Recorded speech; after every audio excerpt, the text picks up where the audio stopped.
So the moon goes around the Earth, and it's not a perfect circle. Orbits are not. And if it were, Earth would be in the middle, and that would be that. But orbits are elliptical, and that means they have two focal points, two mathematical focal points that define that ellipse. And so the Earth is one, and this other mathematical point is called the black moon. But it's not a moon, it's not physical, but you can't have the moon's orbit around the Earth without this. So if the moon is like the womb of the mother that through which we incarnate, and that's part of, I think, the meaning of the moon, then the black moon can be the desire of the soul to embody.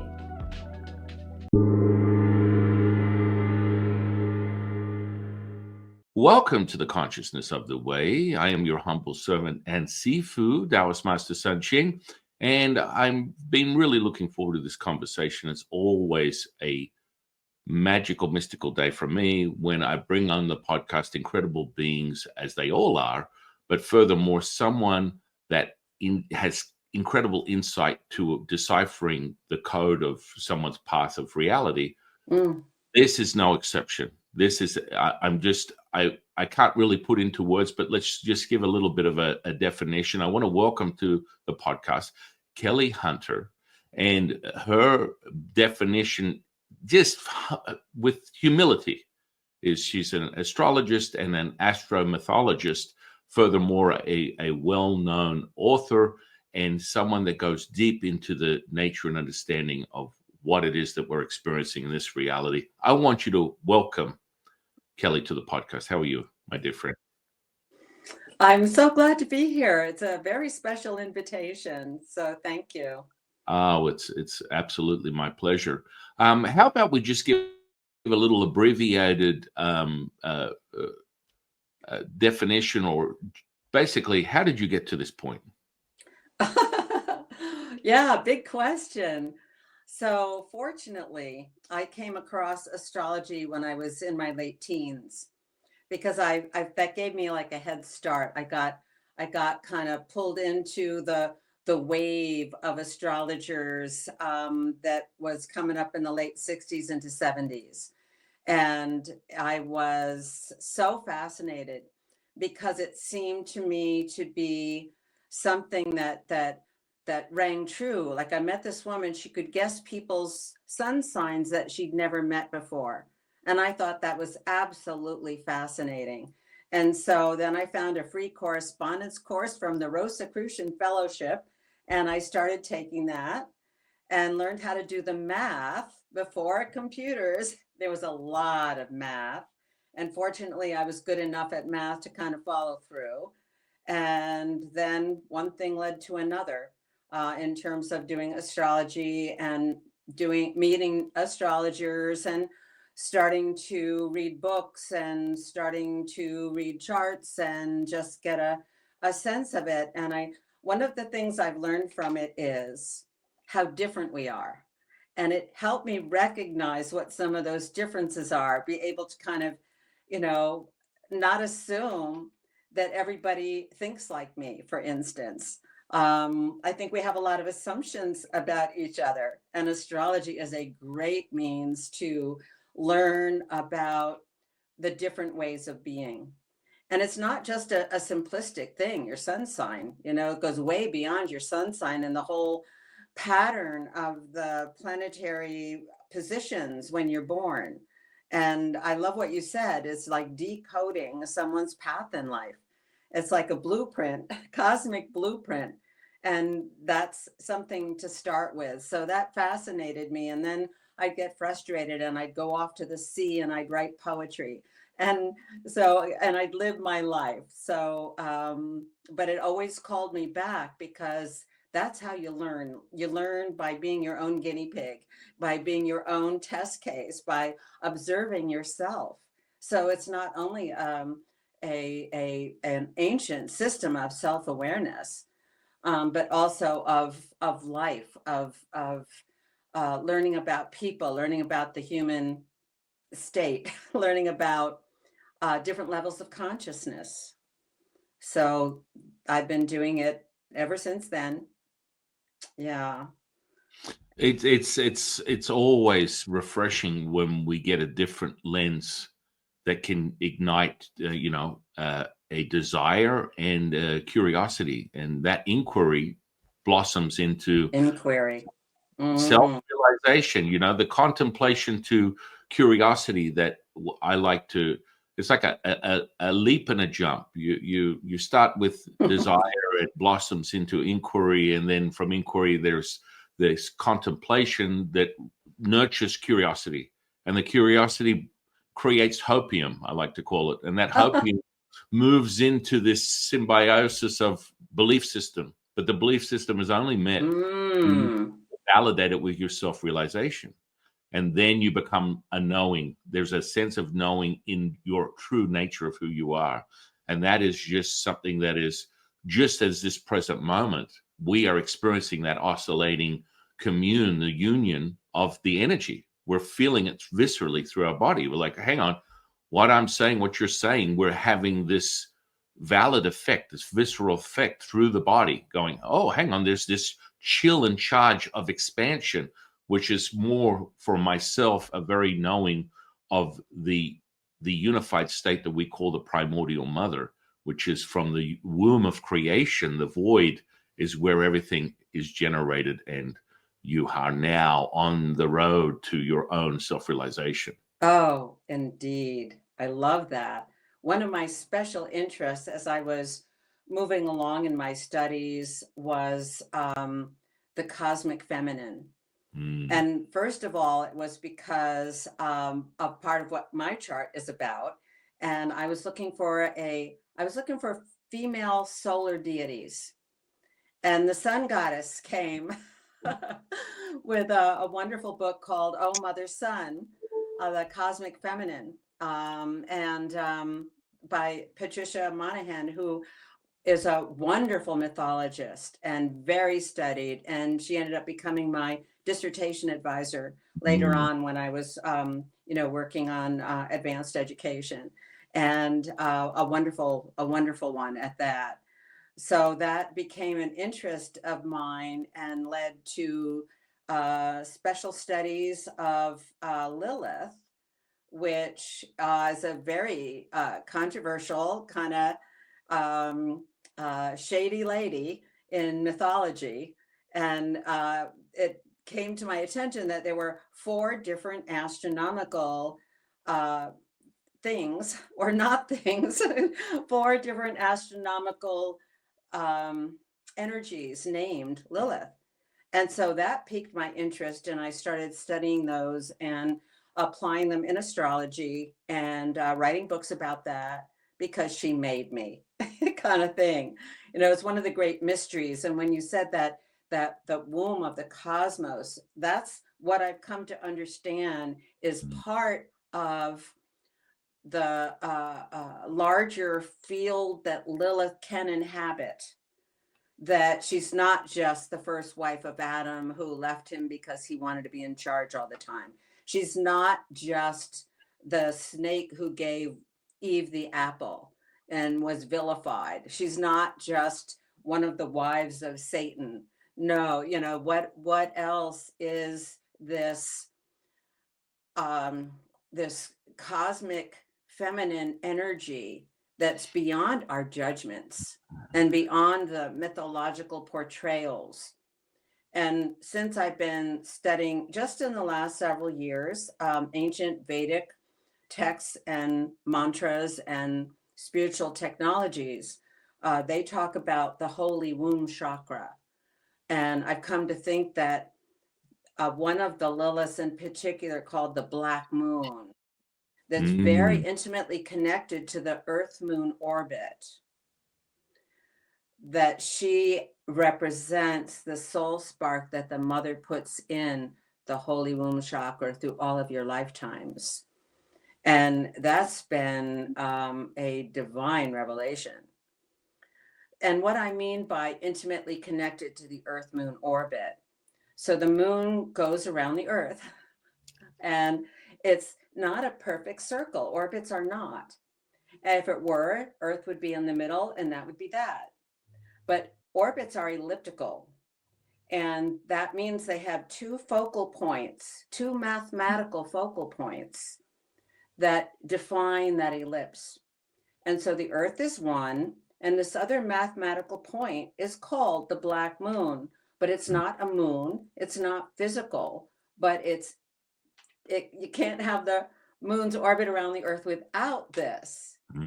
So if the moon is like the womb of the mother that through which we incarnate, and that's part of, I think, the meaning of the moon, then the black moon can be the desire of the soul to embody.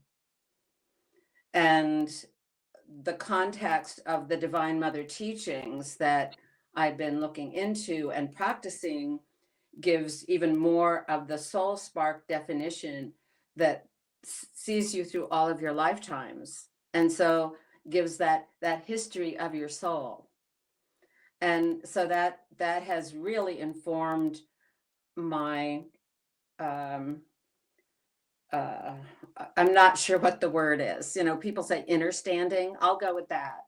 Of what this holy womb chakra is, where the Divine Mother resides in us, how she plays with us. And that's been part of what I talk about when I'm doing astrology for someone and mentioning this black moon consciousness or deeper soul. You know, she wants us to live from there, not to live from the artificial construct of our birth. Oh my goodness, you had me at hello.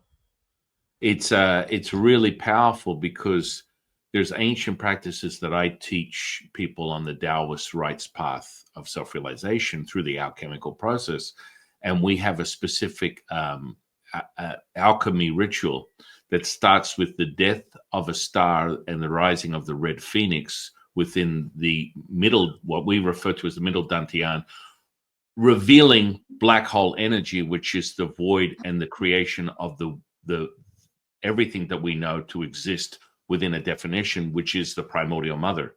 And so this is a path of self-realization through that alchemical process. And most people are so indoctrinated into the programs of the humanists that when we mention black, oh my goodness, that's scary. There's something wrong. And this is a general reaction.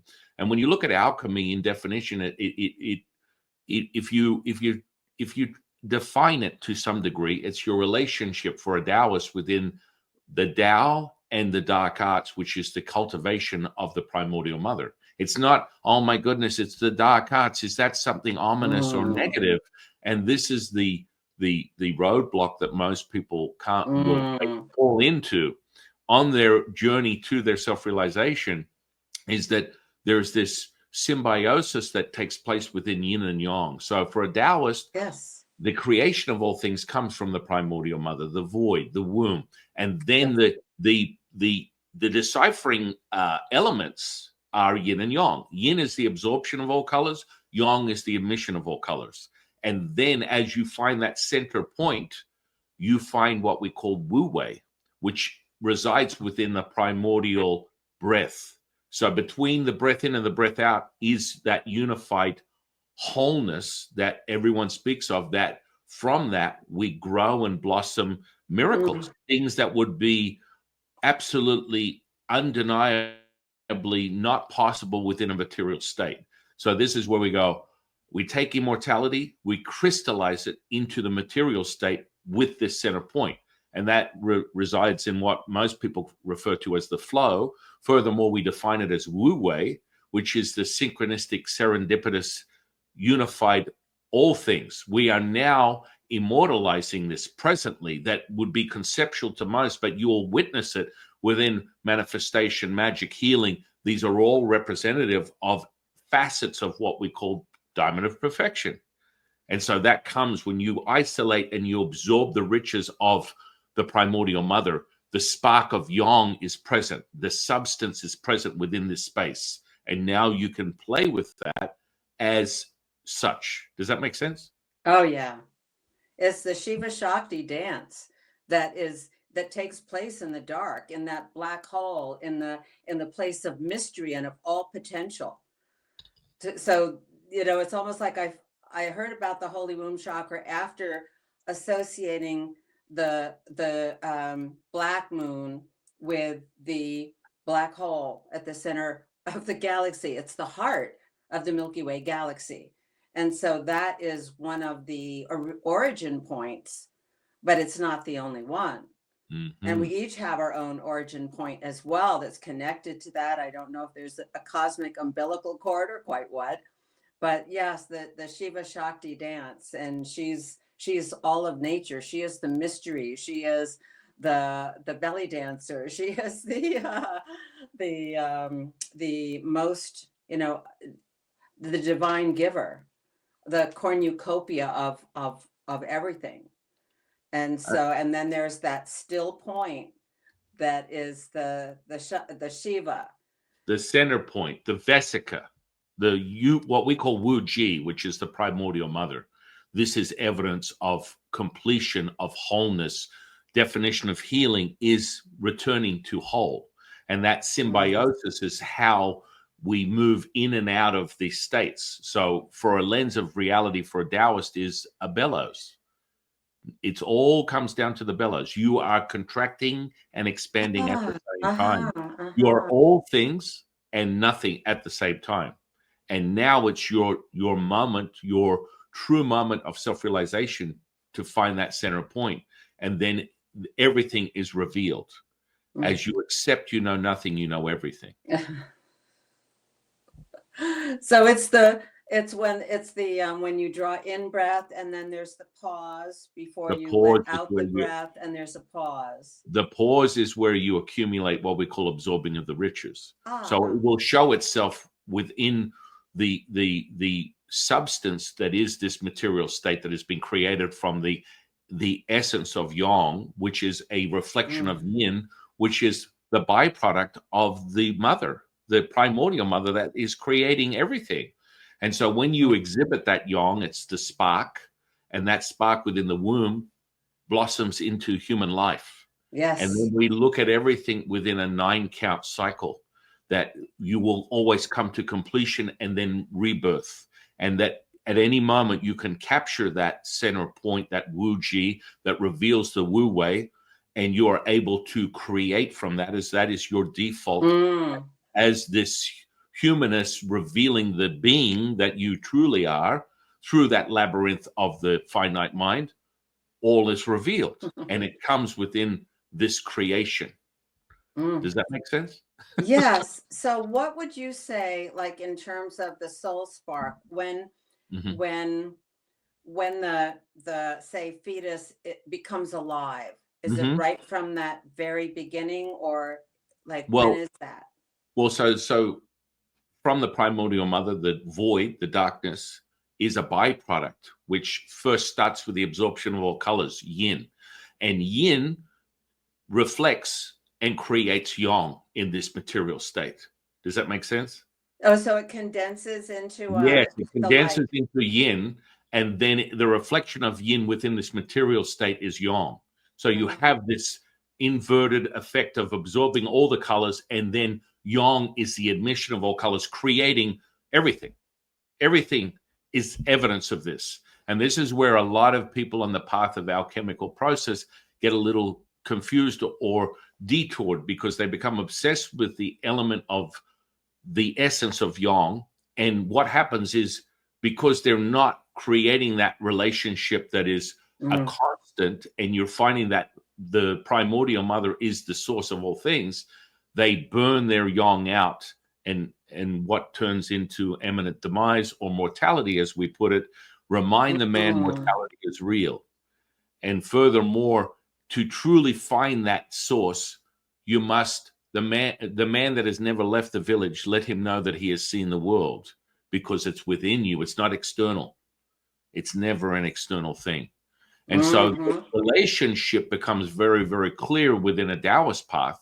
And when you unify, then this magic and mystical experiences where you can show evidence through that relationship, you're able to decipher it, and materialize things that would be somewhat just conceptual for most people. Miracles, manifestation, magic, physical healings. These are more evidence of this state. But you yourself, to return to it, there is this symbiosis between these energies to find that center point. Does that make sense? Mm-hmm. Mm-hmm. Yeah, what's coming up in my mind also is the mirror of the Yes. sky to the inner world of our Yes. planets, of our relationship to the cosmos, and the dance of our astrology and Yes. that blueprint, and Yes. that it's impressed on us in a certain way and it's held in the heart. And then as we are, kind of unpacking what's in that Yeah. blueprint and the potential, the highest potential that we can imagine for any astrological dynamic in our charts. And that's what I love to do. I love to seek a highest potential of a dynamic between any two planets, or the meaning of, a lot of people have trouble with Saturn because it's the lesson planet or it's the authority. And it's like, Saturn's great. Saturn is the mature, a mature expression of manifestation. And sometimes it can be an immature expression of manifestation. So if you make friends with your Saturn, that takes some time. And I always say, you have to experience, sometimes the hard way, to learn what Saturn has to offer you. Then it has those beautiful rings that vibrate and are you can apply that. You can use whatever mastery you have managed to engage, to experience. And that's what it gets down to. Also, your personal experience and what you're learning through the lessons in your life, without judgment and being hard on yourself, but following the way, that you're the highest light you can follow. Yeah. Oh yeah, I mean, it's a beautiful relationship, and within a Taoist path, we go to that very source, and the evidence is self-realized and it's repeatable. It must be experiential. The experience is the most profound truth teller that resides within the truth teller, and furthermore, it goes from, if you are thinking, you are not knowing; if you are knowing, you are feeling. And that feeling presents itself, and that relationship with the yin, because it is the absorption of all colors, reveals the magnetism, and that's the potency, the evidence within this space of the primordial mother. And when you master that magnetism, all things will be revealed. It's a very, very powerful state to be in, because when it is revealed and you is shown, anything is possible. Anything is possible. And so that center is to merge the two, merge yin and yang as one, and then you reveal the primordial mother in this material state as something that is conceptual. It's something that is thought upon, yet until you experience it is a fleeting moment. Yes. And conceptual, and it's transitory. There's no permanence. The permanence is when all of a sudden you create this. So there is a level of, you mentioned physics within your own background. The level of physics, if I want to order it down, and in some cases there's many discussions where people talk about physics and what the relevance of it is, but let's just use it within the lens of Taoism. Like to wave the matter to particle, realize with your attention, intention, cutting from the cloth of perfection, which is the primordial mother, we create what my dear friend, the Buddhist monk, would call is dukkha, distortion. This is a currency within this state of relationship that will present itself as energy potential. That energy is now created. That creation is vibratory, frequential, and has resonance. And if you meet that resonance through your own self-realization, your own cultivation, you will be able to hold it like a note as you admit that through this space. And then all of a sudden, things are revealed to you. And this is where you get in the presence of someone who has spent a lot of time mastering this resonance, which returns the seeker to whole. So we have this thing called the TAO Te Ching, which I just transcribed with my teacher, Lao Tzu, who I channel on a second-by-second basis. I commune with him. And we transcribed it last year. Now, that is what we call the magical register. So there's 81 levels of consciousness within each incantation, and it has a frequency, a color, and a shape that takes you on a magical mystery ride. And the old expression, the empty words are no longer, they have substance. They are visceral, kinesthetic, somatic. So when someone reads this incantation, they mirror, as we mentioned before, the mirroring effect of the primordial mother and make them whole within the yang state. And all of a sudden they're like, holy moly, what was absent is now whole. I have returned. And they just go off into a self-realized magical experience. That charge you and I are getting right now is evidence of that. And I love it. I absolutely love when people are self-realized. And sharing with them the wisdom teaching, it becomes apparent very, very quickly. And so the deficiency is just someone putting their pedal on the needle that takes them too far into the yang without nurturing the evidence of yin. And that's where you don't want to burn your candle at two ends. To immortalize this physical flesh, we want to create imperium, dominion, maestro this state so that you can take advantage of the electromagnetism that lies within it. So you can supercharge the 0.07 millivolts of electrical potential and create from it and nurture it, which I think is a little different because most people throw Taoism and Buddhism in the same category. I like to define it as this. Buddhism, and I have many Buddhist monk friends, they like to look for the distortion and the pain and suffering and get rid of it.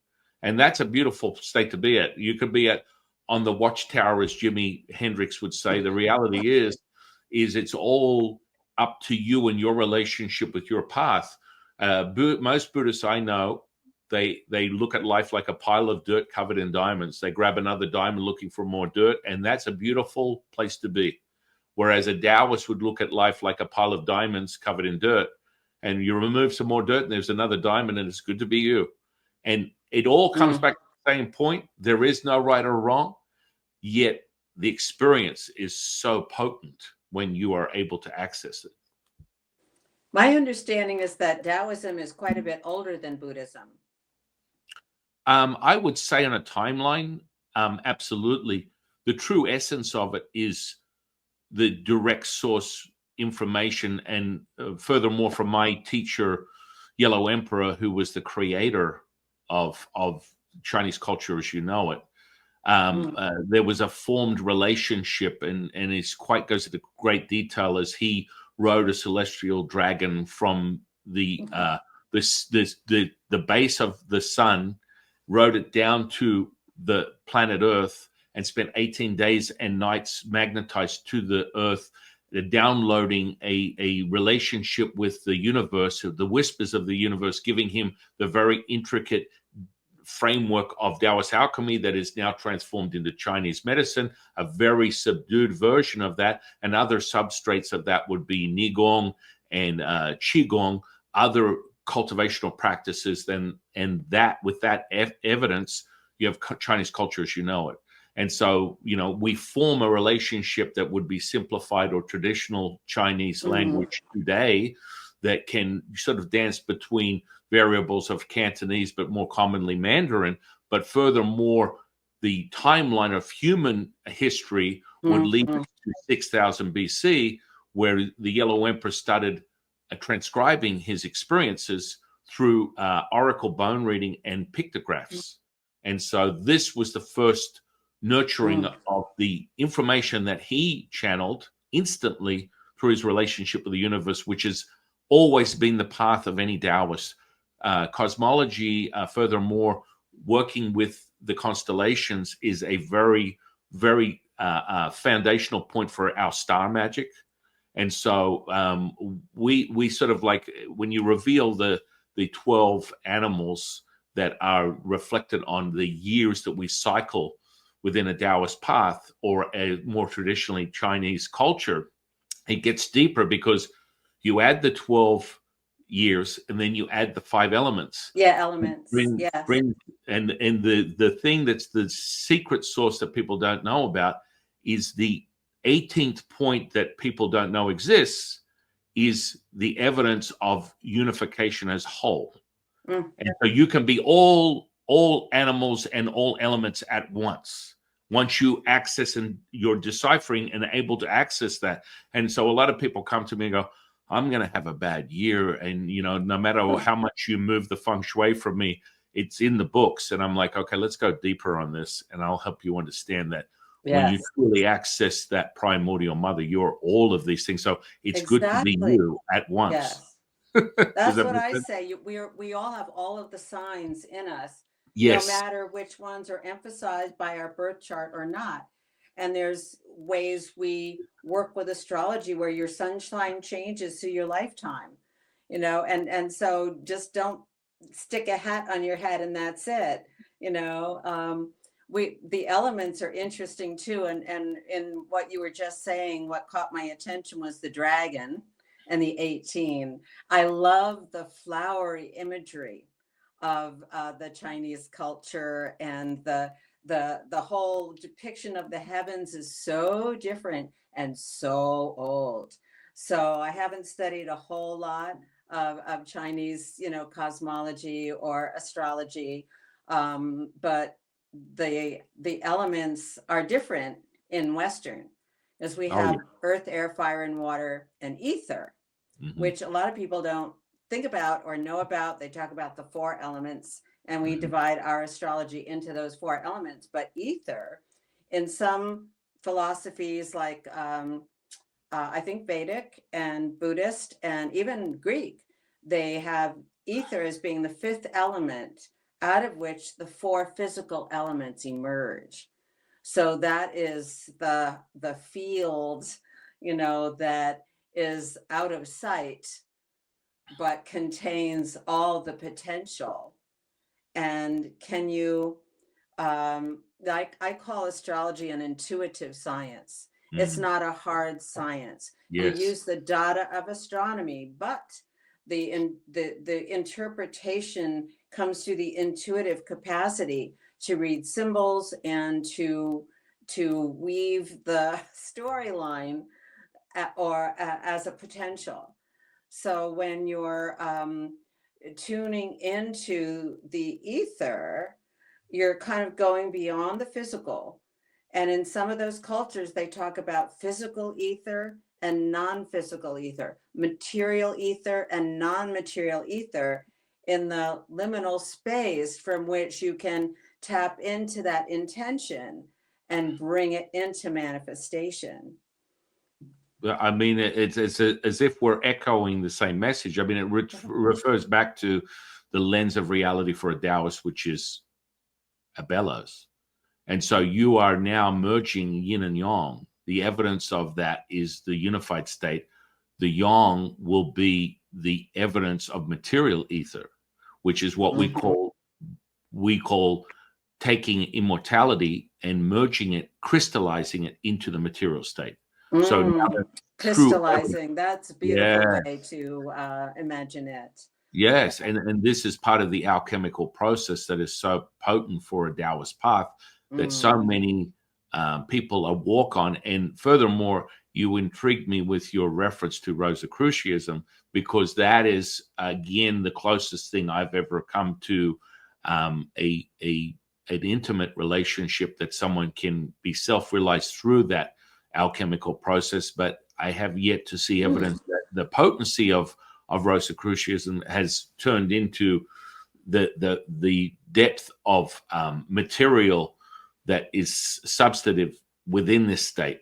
Whereas when the alchemical process is moved through, and we have a 9-level ascension, which starts with the physical body, the energy body, the spiritual body, the sun body, the earth body, the moon body, finally the oneness body, the ultimate, and then being.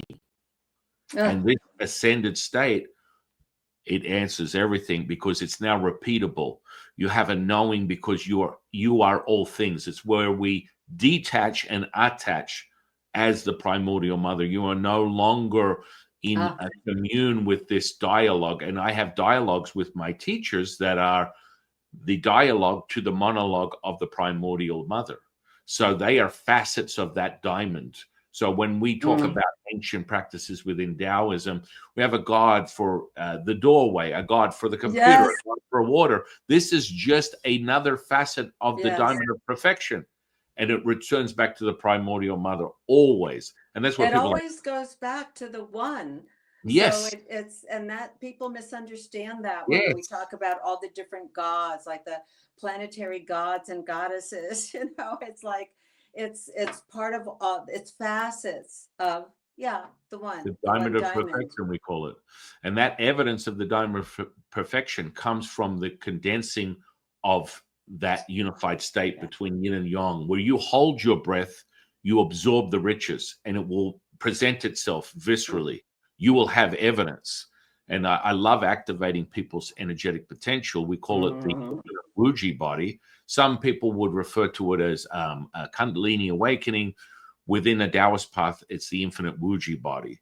So now you are all things, abundant, timeless, endless, limitless, infinite. Now, when you activate this energetic potential, all bets are off because now you have a whole new understanding of reality and you are diving deep into your own knowing through the alchemical process. And you know, most people, if you follow people that might be pursuing alchemy from a Western world perspective, they're pursuing that philosopher's stone.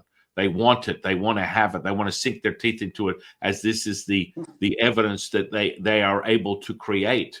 Whereas truly, what that is the center point for a Taoist. As you reveal the primordial mother and the creation of yin, then transmutes to yang, being the sun. The sun transmutes to the earth, and it creates this spectrum, this light spectrum that you refer to as the rainbow. And the center point of that rainbow is where you find yourself, and that blossoms in the alchemy. And for a Taoist, it's not just a symbiosis of this hue of you know, potentially pink and green.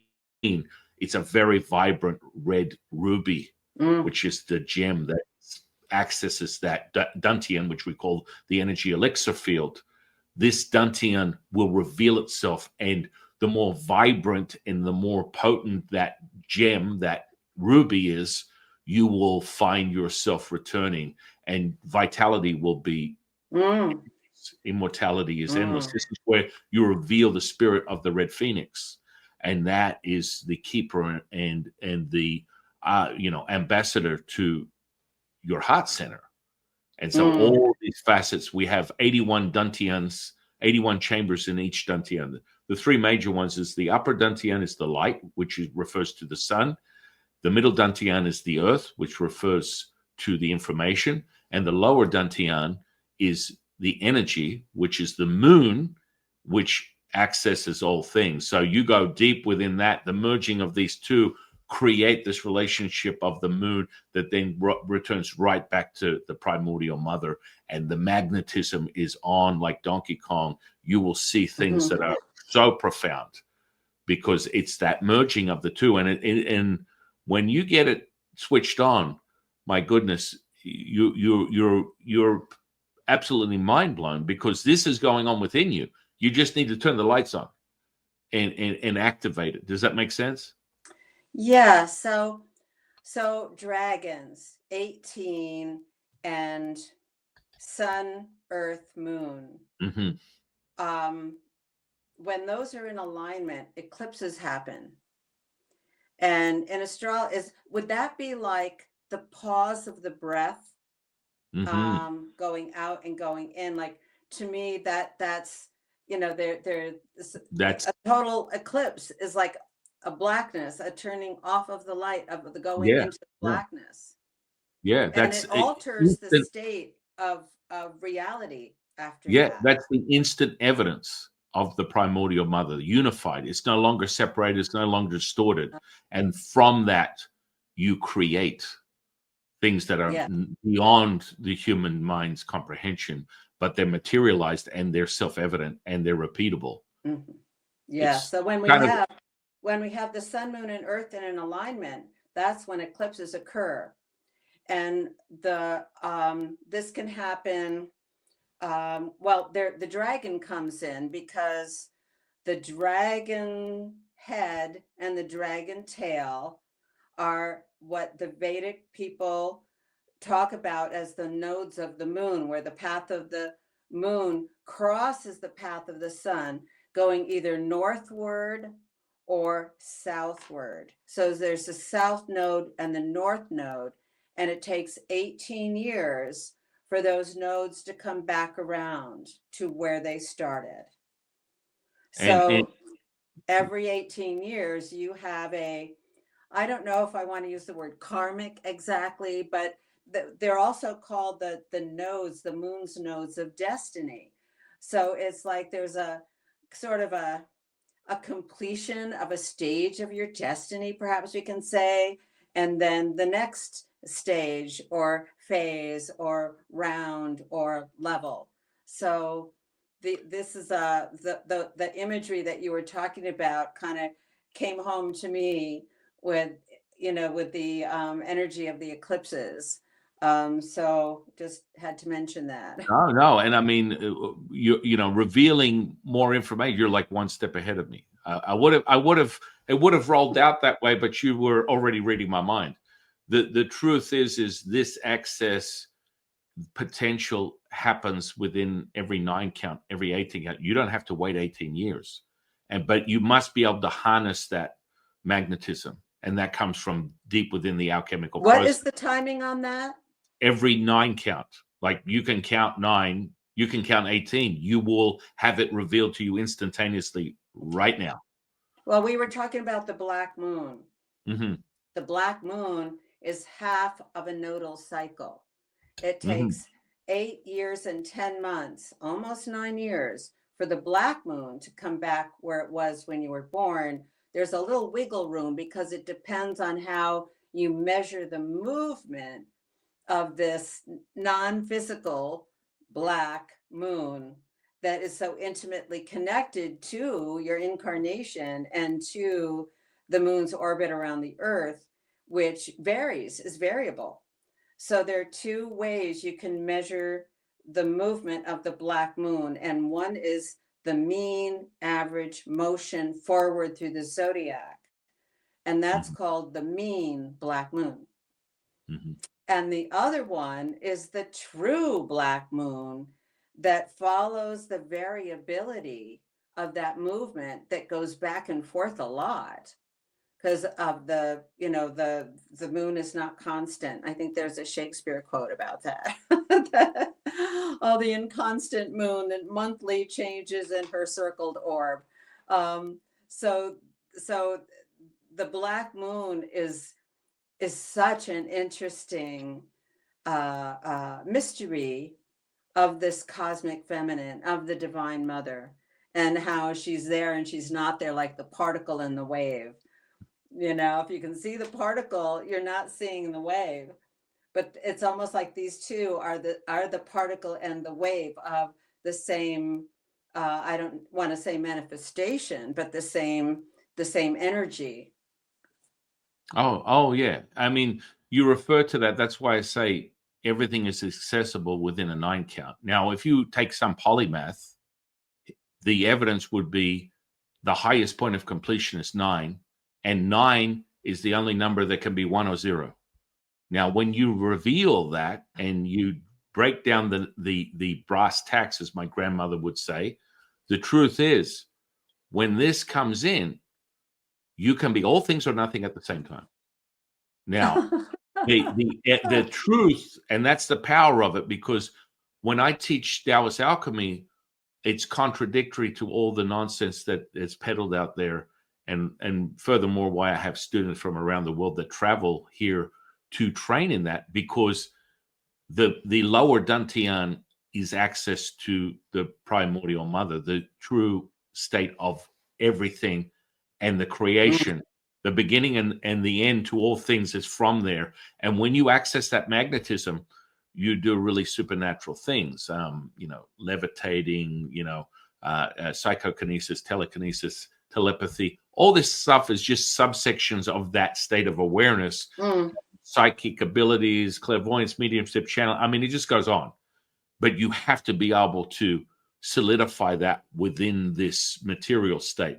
So all of a sudden now, all bets are off. You are, there's this like, oh my goodness, there's a new forming of reality that is longevity, that is the true nature of that. Because within a Taoist path, immortalizing this flesh is to extend your incarnation, reincarnation to the very knowing, so that you are more in tune with the next symbiosis as you move from one to another. I had a conversation with an astral projector, a teacher in out-of-body experiences just yesterday, and she's been very in-depth in her obsession with it for 40 years. And when you basically pierce the veil of this polarizing duality, enter into, once you move past this universal awareness, this material state, you pierce it and you go into complete phosphorus white light. And then it's met with the mother, which is the void, which is the reflection of that. And as the two are merging, you have the ability to access and deviate and create from that moment of unification. And it shows itself. And so anything is possible. And she's like, my goodness, you're speaking on the stuff that I've been studying for 40 years. I'm like, this is thousands of years old.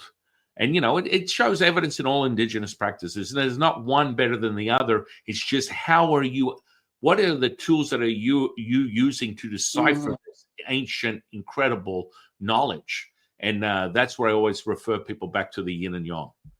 And, I can see it everywhere. And that is the deciphering code. You drop down on your reality and it will all be revealed to you. And, I could be in the coffee shop and I'm standing behind someone and they've got a yin and yang symbol tattooed on the back of their neck. I'm like, wow, that's beautiful. And the person will be like, yes, I got it the other day, had a couple of drinks and I felt inspired and I got this tattoo. And I'm like, do you know what the relevance is? I don't know. It's like good and bad, but I know it means something to me. I'm like, here's a little history on some of this to help you. And they're like, oh my God, it makes total sense to me. And this is just the universal knowing, right? Yes. Oh, and all these beautiful clues that there it is right in front of you. I love that. Synchronicity strikes again.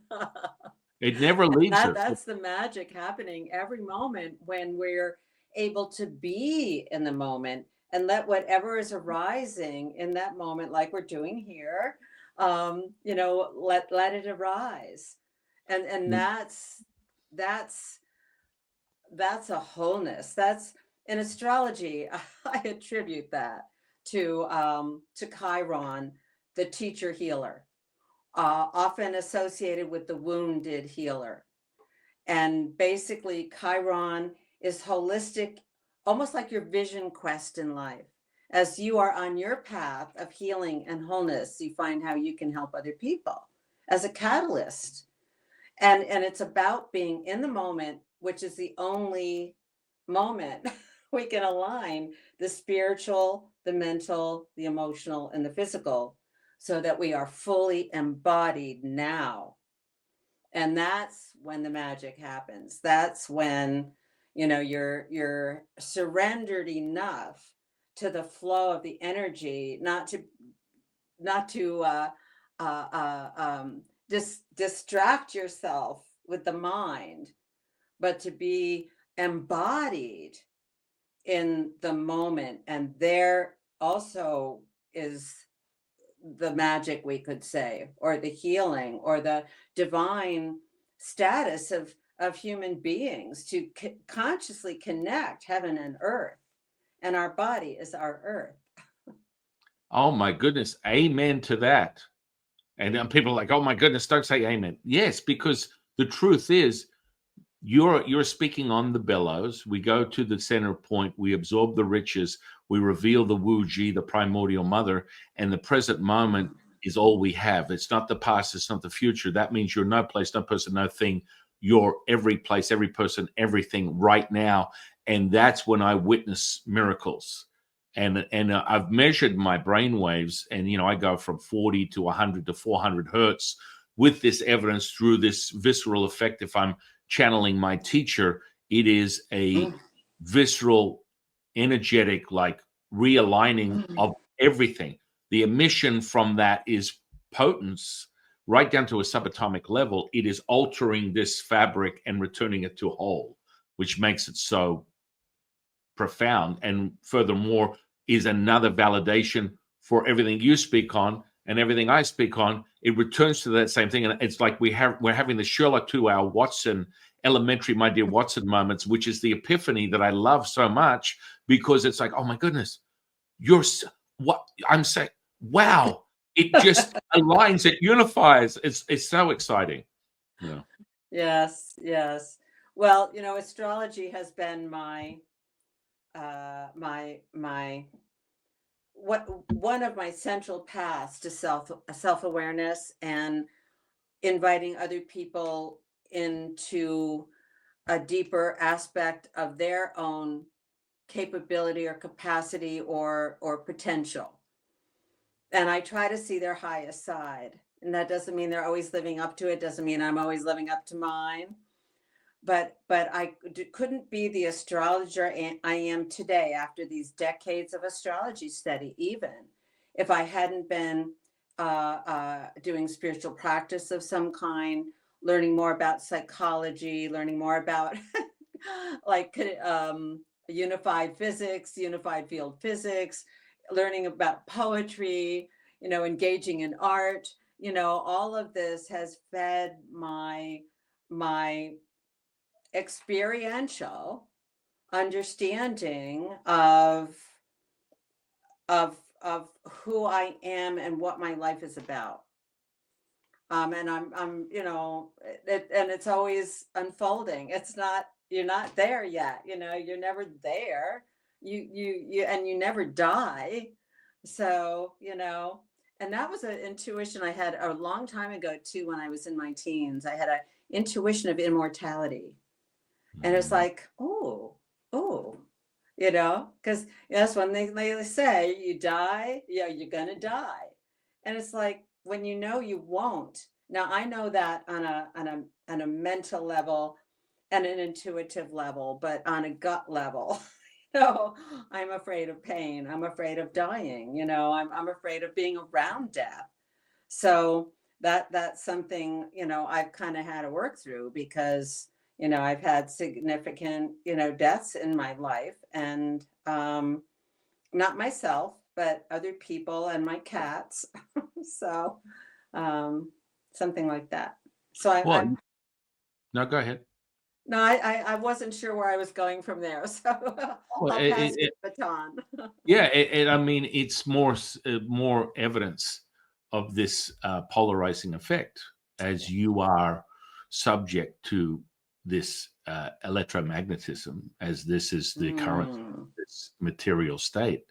And so your needle will move, and you will find it. It's so interesting that you refer to the gut, because from a simplistic level of biology, the brain, the heart, and the gut are intertwined with a neural network that will continually present themselves. And furthermore, if you bring it back to the alchemical process, once you align those, your gut will give you an answer that is correct 1,000,000%. And so that would, to me, be evidence of, okay, let me put my attention to my relationship with the three components of this alchemical process, that I can nurture it and show evidence that I'm never in lack of. I'm never in lack of. And that's generally evidence of the fear of death. Fear will bring this need to hold on to things as if you're going to lose something. And it's like you merge into that to be self-realized and whole as part of it. Well, to grow, we have to let go of what we were. And the black moon has that. Well, that's also why it's in our it's in our divine interest to heal these three, and this, where the holy womb chakra is, needs to be healed from some toxic memories that we could bring in from other lifetimes along the way. And it seems to me, and I wonder how you're experiencing this, because what I see is that we have a lot of light coming into our system now that's raising our consciousness and raising the light. There's more photons in this area of the galaxy we're in right now that are raising the frequency. And so how are we recalibrating our physicality to invite in that light, to let that light come forward from inside ourselves? And this is also the path, of awakening to some extent, but it's also, I think, a time on the earth and maybe in the whole solar system when we're experiencing this for the first time in a really long time, as a collective.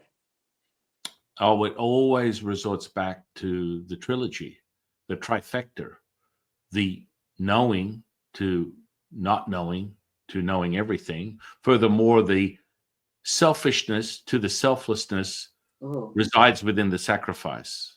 Ooh. And that sacrifice is revealed as you returning to whole, as you surrender to that and offer what you perceive as something that you are going to be absent of. Everything is revealed.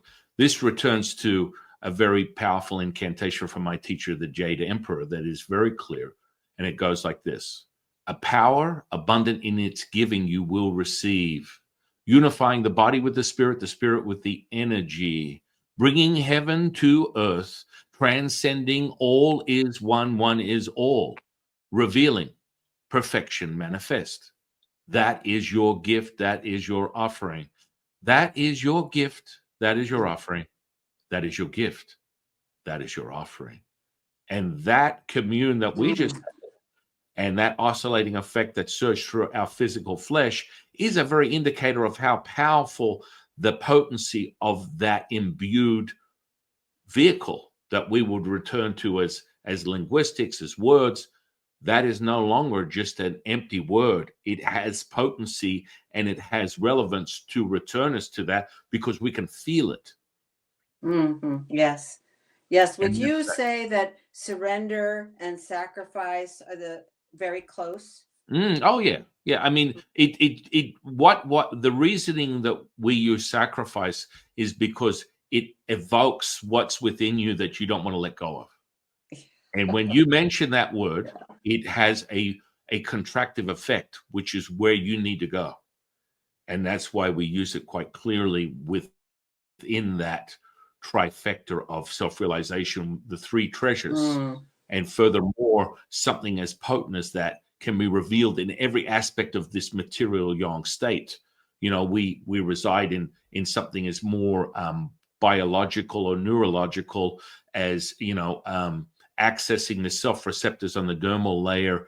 Through this environmental transmutation, you affect the pituitary, thalamus, and pineal gland, which is the alchemical fun factory that then uses the culture medium that is the blood to transport and activate gene expression at will through this embodiment of knowing.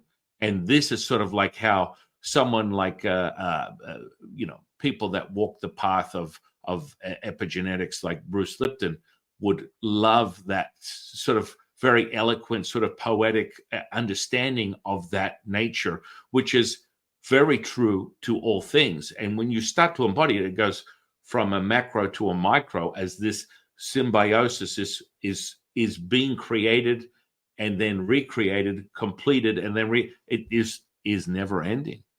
And people love the fact that it's never ending because you will always find that center point, which is the trifecta, where people are like, well, no, there's only two.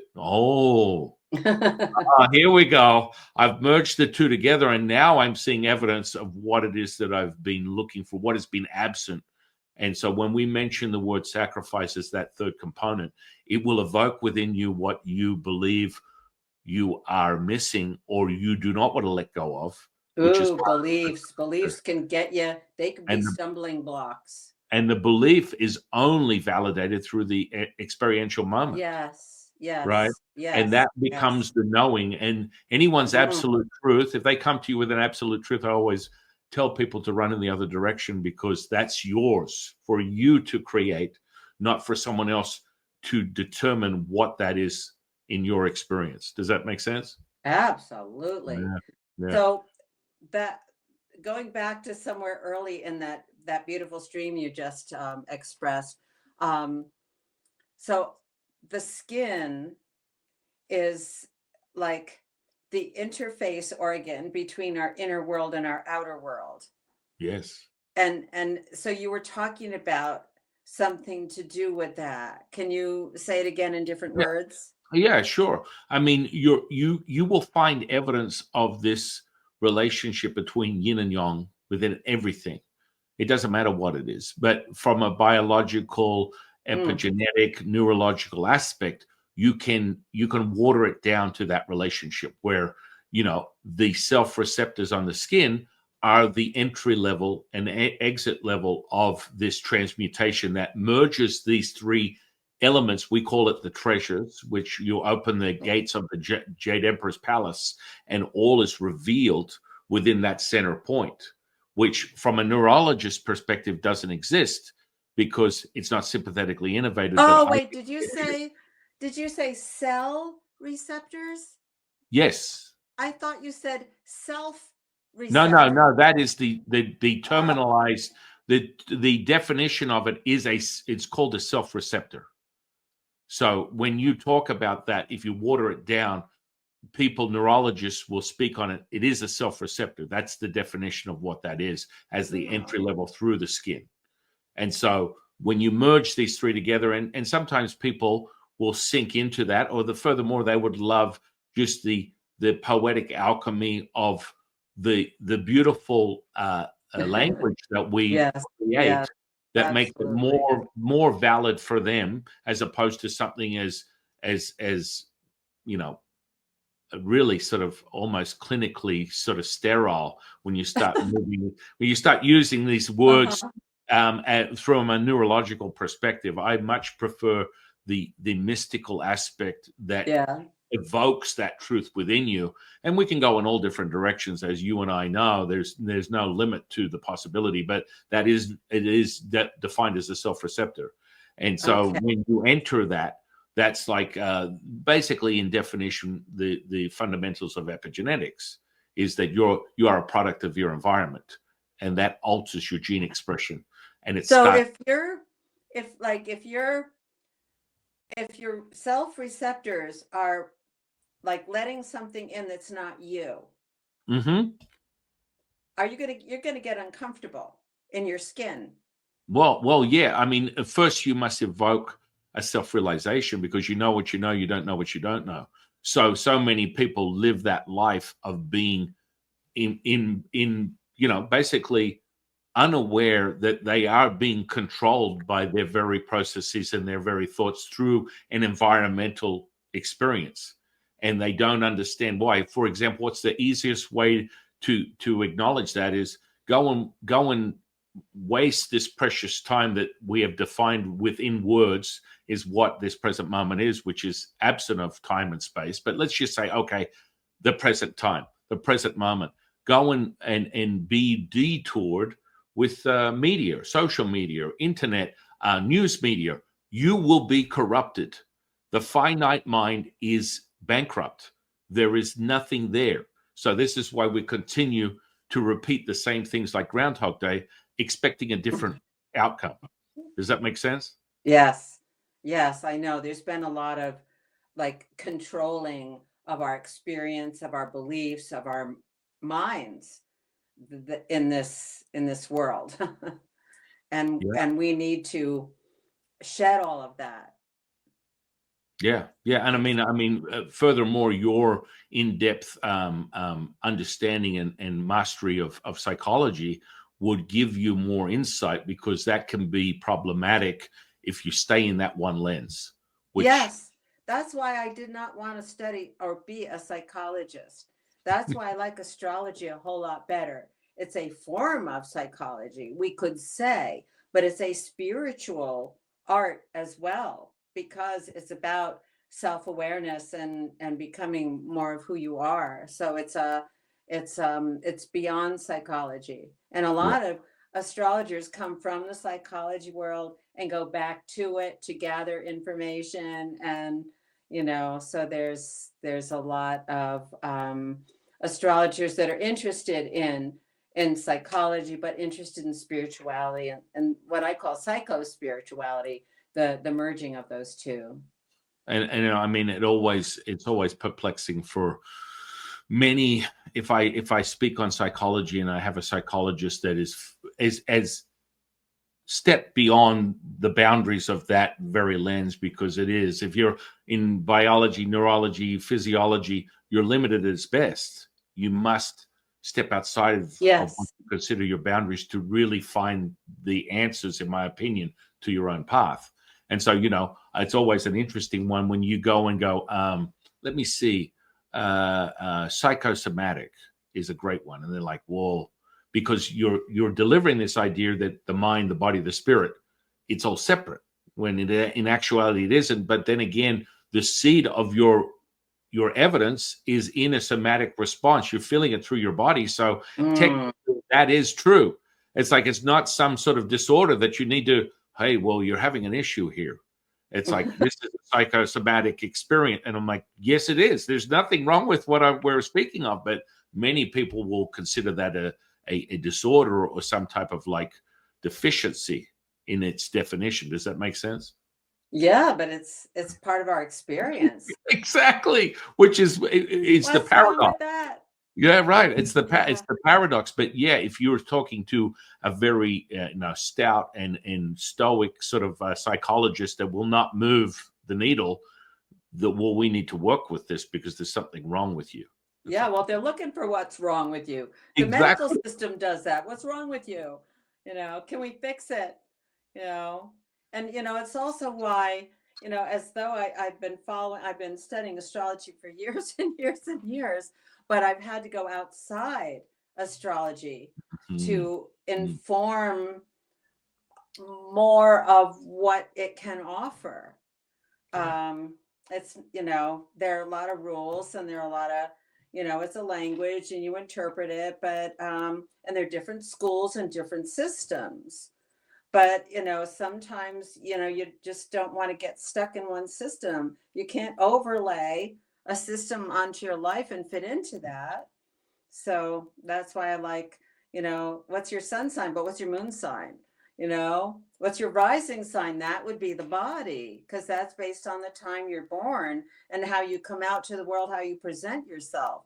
So we've got the sun, moon, and the ascendant or the rising sign, what's rising over the eastern horizon when you're born, as that third point. Interesting if we're going to try to match up, what you were saying.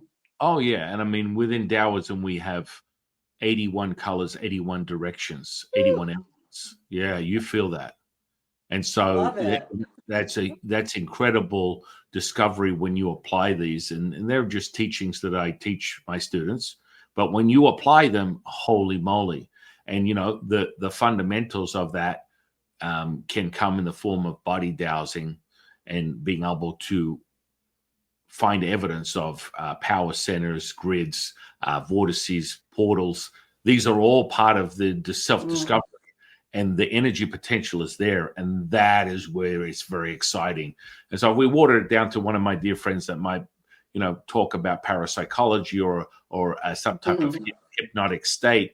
We refer to this within the divinity or the spark of divine through the physical body as something as watered down or mundane as what we call ideomotor response.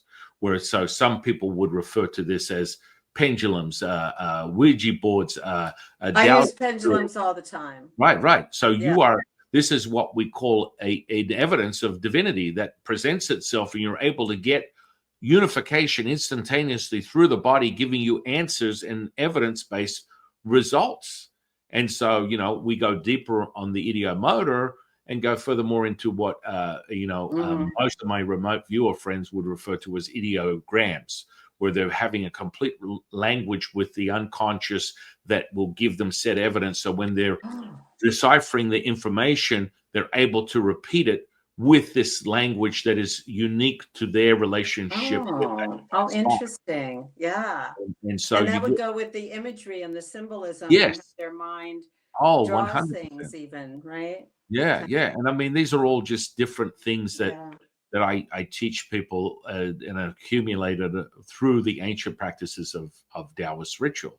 This is all Mm. part of the alchemical relationship, the Taoist rites path of self-realization.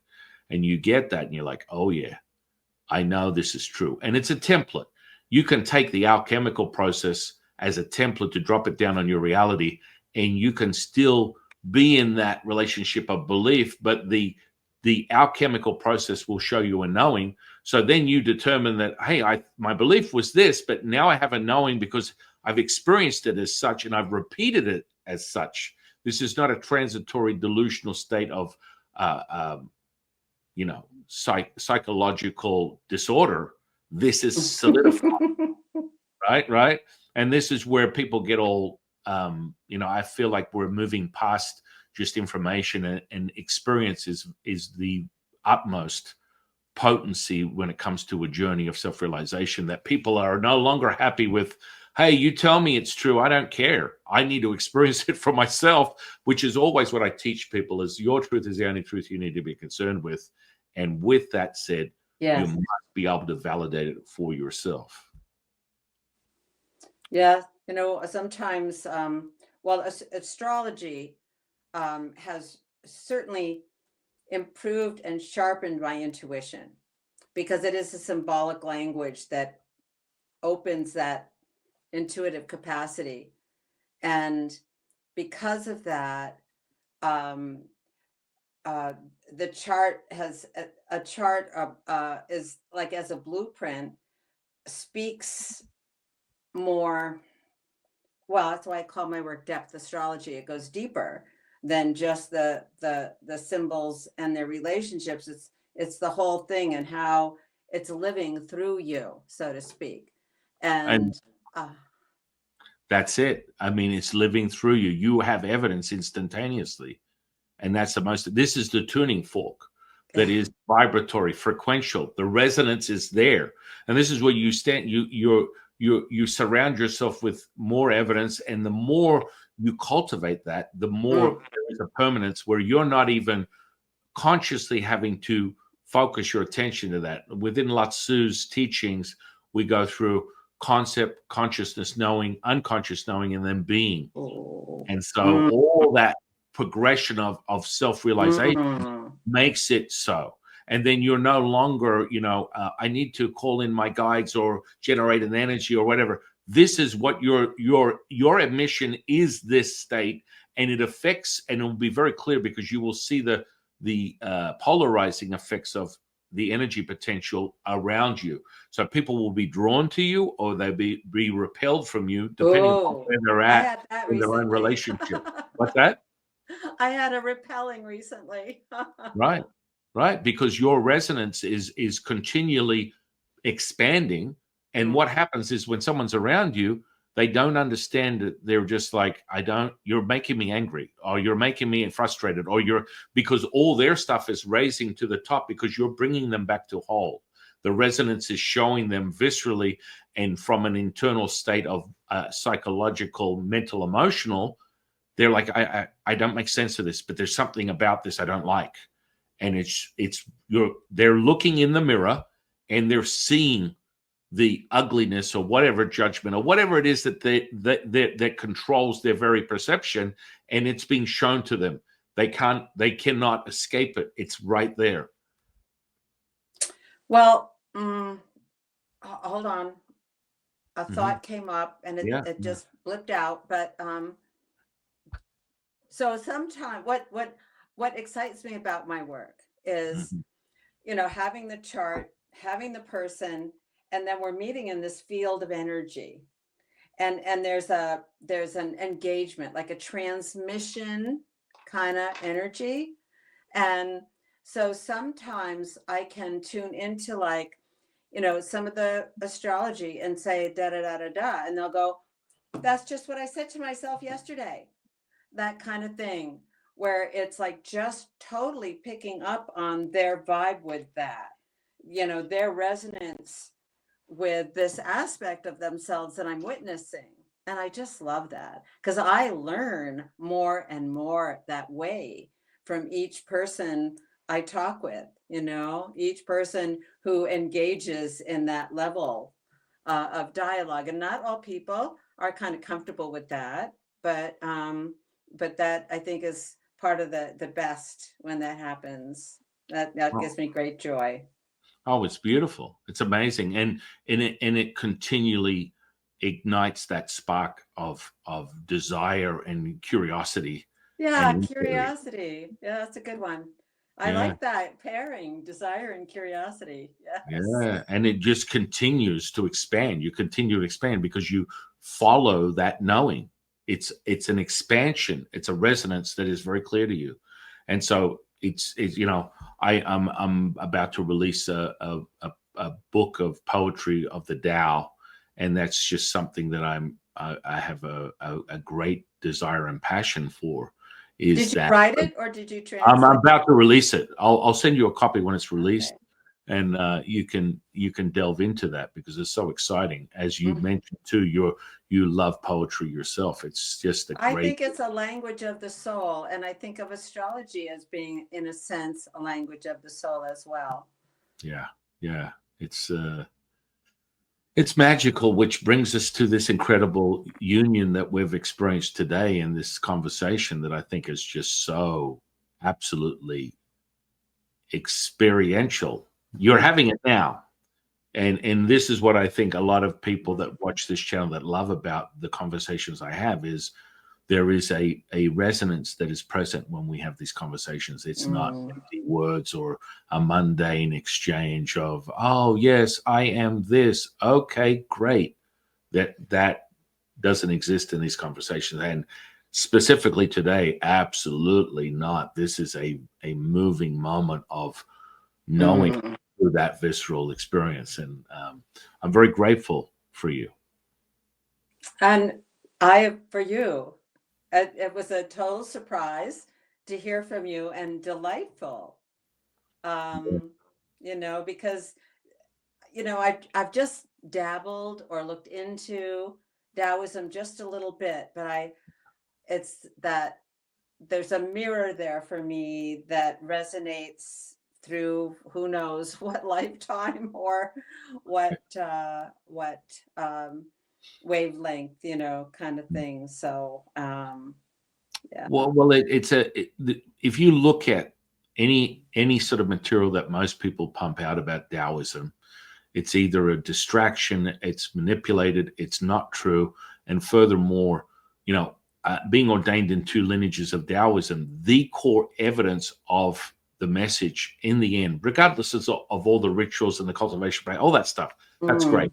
But the end message from the monastic path is quite simple: share the insight of Taoism so many or all can return to their own true nature of who they are. That's it.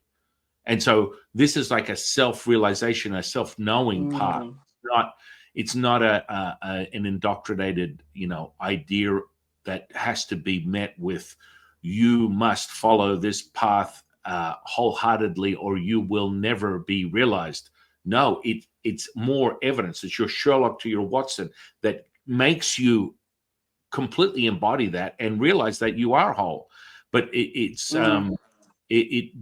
gets misconstrued and peddled across the social sphere and interweb as this sort of stoic, very masculine, shitty, I'm going to use that word, idea of just sitting by yourself in some cave somewhere and you must suffer as much as possible.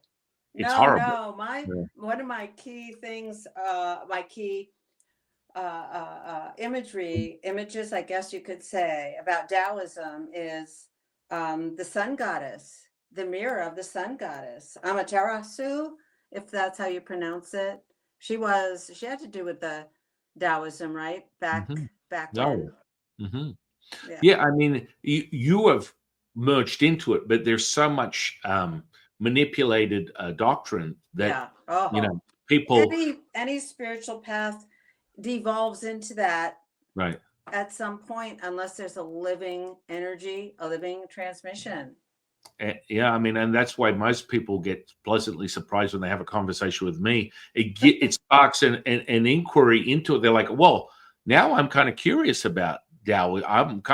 It wasn't something that even moved the needle, but after having a conversation with you, I'm kind of excited to want to explore it more, which is the sole purpose of my directive on a daily basis, which Yeah. is the very fundamental, the mandate is quite simple, is to share this self-realized knowledge with every seeker across this state of material, Mhm. and they will come home, they will become whole, and by one or by the millions, this is my purpose, to help you return to who you are. And that's really the most potent directive, is like, okay, you want to be self-realized as a Taoist. Part of all this magical, mystical stuff is being the ambassador to planet Earth and having the seeker find themselves, return to themselves, and the byproduct or the effect of that is selflessness and servitude, and you can't fight it. And which is the present moment. When you are in service and you are giving, you will receive, returning to that incantation. And so many people get twisted on that. It's like, no, I want to learn the alchemy, I want to learn all this stuff. And I said, listen, when you do learn this, you will become an absolute. For you will be the return to the default. You will be in Yeah.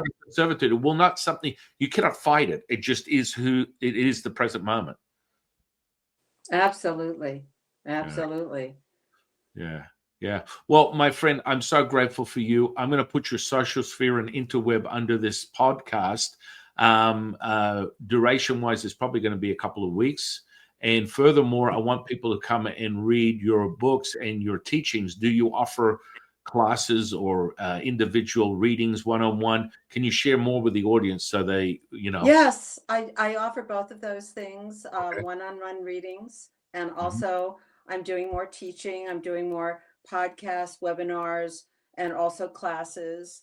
And so the best way to find out more about my work is I'm very active on Substack right now, Okay. starlady.substack.com. Excellent. And I also have a lot of articles and stuff on my website, w.heliastar.com, Helia, that's the feminine sun, heliastar.com. And then, everything I'm doing is mostly listed on Substack, and you can sign up for the free or contribution newsletter, that kind of thing. What I'm A lot of what I'm talking about these days is the new astronomical objects discovered in the last couple of decades in the far solar system. And they're named for indigenous creator gods from around the world, which I find absolutely thrilling and fascinating. I can feel that. Oh my goodness. Wow. So I think they're inviting us into this quantum consciousness that we've been talking about. Yes. And they're also teaching about different cultures and peoples, which is worth getting to know in our new emerging world, Yeah. that we're creating together. Yes. And Yes. and Yes. also a lot about the cosmic feminine also. So yeah, that's mostly what I've it's like the medical field. You've got to follow your path, make your choices and what you want to be practicing, what your specialties are. And so that's I've been just joyfully following my path through the stars. Oh, you're amazing. I'm very grateful for you and all your wisdom teaching. And Well, I cherish this encounter today. Thank you. it's been just a incredible example of this oscillating, resonance that we all experience. Oh yeah. Yeah. Yeah. I'm so grateful. So thank you, my dear friend, for sharing your time today, and teachings are just the beginning for all the audience and everyone that's listening to this podcast. Go out and experience what Kelley is offering, because there is. Go look up at the sky. The sparkling planets and the stars guide our way, and have been through all of human history. I love it. I love it. So thank you, my dear friend. Thank you for sharing your time today. I want to thank the universe for bringing you into my life, and I want to thank the audience for sharing their time with us today. Yes, very much. Thank you for Oh, being so here great. with us. And I am your humble servant and Sifu, and I will see you on the next one, guys.